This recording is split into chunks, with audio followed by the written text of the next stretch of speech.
Hi, everybody, and welcome to the Pre-Accident Investigation Safety Moment. I'm your host, Todd Conklin, and today's Pre-Accident Investigation Safety Moment comes to us courtesy of Griffith University in Brisbane, Australia.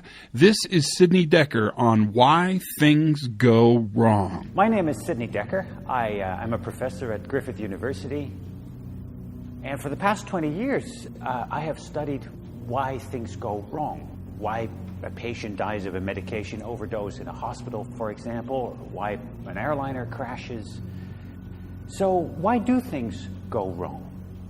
Well, we used to believe that things go wrong because somebody makes an error or something breaks. Today, however, we believe, and we have since the mid or late 1980s, that things go wrong because lots of things, lots of little things, larger things, inside the organization are wrong, have been wrong for a long time. These are things related to procedures, culture, design of equipment, supervision, work practices. And all these things can combine to create the potential for an accident. Now, this has been an extraordinarily empowering idea. It has shifted the focus upstream to the system surrounding the work that people do. We now expect organizations to have vast systems in place that are all supposed to look for these holes, these little wrongs, and fix them before they can combine to create trouble.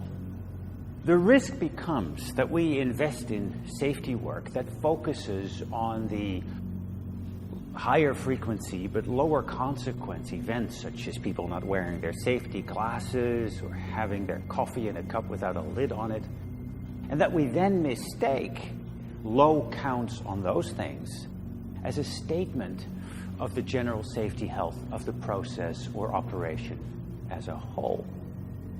So we used to know that we were safe if we had competent managers and people at the sharp end who knew what they were doing. How do we know whether we're safe today? We have the paperwork to show that we are. And then we blow stuff up. How did we end up here? Here's how. We still see people as the problem.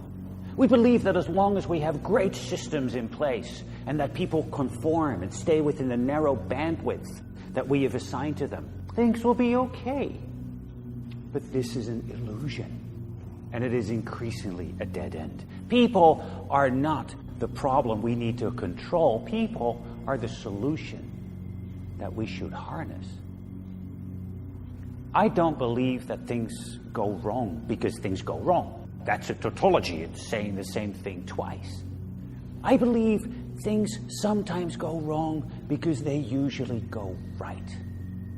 Think about it. What does a successful organization need to do to survive in a dynamic, resource-constrained world? These organizations make sure that they optimize locally. They hunt for local efficiencies. But the problem is the cost of those gains may be borne in other parts of the system through a series of interdependencies and interactions that they don't know about. Successful organizations will make small steps to make productivity gains, but by doing so, they borrow against their safety margins in ways that they don't measure. Now, these are normal things for successful organizations to do. So if you're successful as an organization, make sure that you have people on board who are capable of questioning and critiquing the way in which you achieve that success. Make sure you have a diversity of viewpoints. And if you want to stop failure, if you want to prevent failure, stop looking for it. Start looking for what makes your organization successful. Simply remarkable. Pure, easy to understand, an excellent safety moment. As always, learn something new every day, and you did today. Have as much fun as you possibly can. And for goodness sakes, be safe.